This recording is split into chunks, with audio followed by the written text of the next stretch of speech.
Assalamualaikum warahmatullahi wabarakatuh.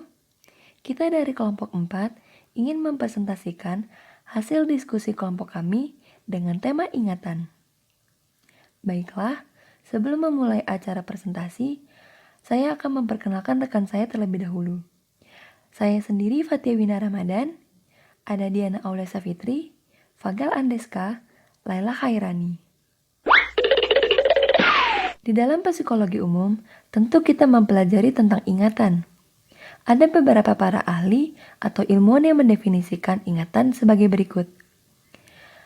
Irwanto tahun 1999 mendefinisikan ingatan sebagai kemampuan untuk menyimpan informasi sehingga dapat digunakan kembali di masa yang akan datang. Sedangkan menurut Galotti 2004, ingatan adalah memori sebagai suatu kognitif yang terdiri atas serangkaian proses. Di antaranya ada penyimpanan, retensi, pengumpulan informasi. Sedangkan menurut istilah, ingatan adalah proses mental yang menyimpan perkara-perkara yang telah dipelajari dan kemudian mengeluarkannya kembali sebagai tindak balas dalam situasi yang diperlukan, seperti menyelesaikan masalah dan aktiviti pengajaran dan pembelajaran yang selanjutnya. Di dalam ingatan terdapat 3 tahap utama, di antaranya pengkodaan atau encoding. Biasanya proses ini mengubah suatu informasi ke dalam bentuk yang sesuai dengan memori organisme. Proses ini sangat mempengaruhi lamanya suatu informasi yang disimpan oleh memori. Yang kedua, ada penyimpanan atau storage. Biasanya informasi ini disimpan untuk penggunaan di masa yang mendatang. Sesuatu yang telah dipelajari biasanya akan tersimpan dalam bentuk jejak-jejak atau traces dan bisa ditimbulkan kembali. Jejak-jejak tersebut disebut juga dengan memory traces. Selanjutnya, ada penarikan atau retrieval. Biasanya informasi yang ditarik dari penyimpanan untuk digunakan. Proses mengingat kembali merupakan suatu proses mencari dan menemukan informasi yang disimpan dalam memori untuk digunakan kembali bila dibutuhkan. Dalam buku Psikologi Pendidikan Abu Amadi, terdapat sifat-sifat ingatan, di antaranya ingatan yang cepat dan mudah. Yang kedua, ingatan yang luas, artinya seseorang dapat menerima banyak kesan-kesan dalam daerah yang luas. Yang ketiga, ingatan yang teguh. Artinya, kesan yang telah diterimanya itu tidak dapat berubah.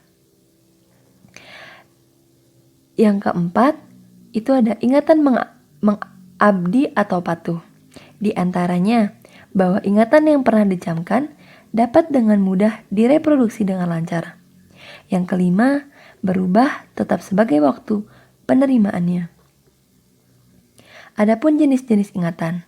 Menurut Actoxin dan Sivirin tahun 1968 mengembangkan suatu tahap ingatan yang dikenal dengan three-stage model of memory yang membagi ingatan manusia atas 3 komponen utama. Di antaranya ada ingatan sensori atau sensory memory. Proses penyimpanan ingatan melalui jalur saraf-saraf sensori yang berlangsung dalam waktu yang pendek. Yang kedua, ada ingatan jangka pendek atau short-term memory. Suatu proses penyimpanan ingatan sementara, ingatan jangka pendek tersebut disebut juga dengan working memory karena informasi yang disimpan hanya dipertahankan selama informasi masih diperlukan. Kemudian, ada ingatan jangka panjang atau long-term memory. Ingatan jangka panjang merupakan suatu proses penyimpanan informasi yang relatif permanen. Menurut Red 2007, membagi ingatan jangka panjang menjadi 3 jenis utama, yaitu pertama, ada ingatan prosedural atau procedural memory. Biasanya ingatan ini mengingatkan tentang tindakan, keterampilan, dan operasi yang telah dipelajari. Misalnya, individu mengetahui cara untuk bersepeda walaupun ia telah lama tidak bersepeda. Yang kedua, ada ingatan sematik. Semantic memory adalah ingatan yang berisi tentang pengetahuan umum mengenai sesuatu hal, misalnya, individu mengetahui makna kata terbang. Yang ketiga, ada ingatan episodik atau episodic memory. Ingatan akan kejadian maupun pengalaman yang spesifik, mengetahui kapan dan di mana kejadian maupun pengalaman tersebut terjadi. Adapun metode-metode untuk meningkatkan ingatan. Menurut buku Ahmadi 1992, metode-metode dalam peningkatan ingatan adalah yang pertama, ada metode mempelajari atau the learning method. Metode ini merupakan metode yang menyelidiki kemampuan ingatan dengan cara melihat sampai sejauh mana waktu yang telah diperlukan atau usaha yang dijalankan oleh subjek. Yang kedua, metode mempelajari kembali atau the learning method. Metode ini merupakan metode yang berbentuk di mana subjek disuruh mempelajari materinya kembali yang pernah dipelajari sampai pada suatu cerita seperti pada mempelajari materi tersebut pada pertama kali.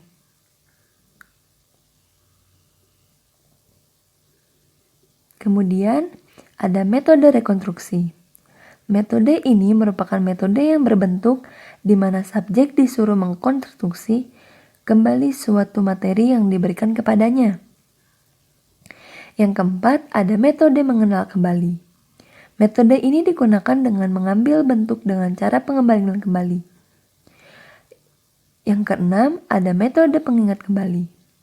Metode ini ialah metode mengambil subjek disuruh mengingat kembali apa yang telah dipelajarinya, misalnya dengan menyuruh membuat karangan atau dengan cara mengisi. Yang terakhir ada metode asosiasi berpasangan. Metode ini mengambil bentuk subjek disuruh mempelajari materi secara berpasang-pasangan. Nah, di dunia pendidikan, ada pun metode yang baik digunakan anak untuk meningkatkan ingatannya. Di antaranya ada metode G, Learn atau metode K, keseluruhan. Metode T atau T-Learn atau metode B, bagian-bagian. Metode V, Vermicelli atau metode C, campuran. Metode pengantaran yaitu metode yang ada dihafalkan pada bagian-bagian nada yang secara keseluruhannya. Jadi metode V ini merupakan metode kombinasi dari metode metode T, dan metode G. Baiklah, cukup sekian presentasi dari kelompok kami. Mohon maaf apabila ada salah-salah kata. Saya sebagai moderator pamit undur diri. Sampai jumpa di lain hari. Assalamualaikum warahmatullahi wabarakatuh.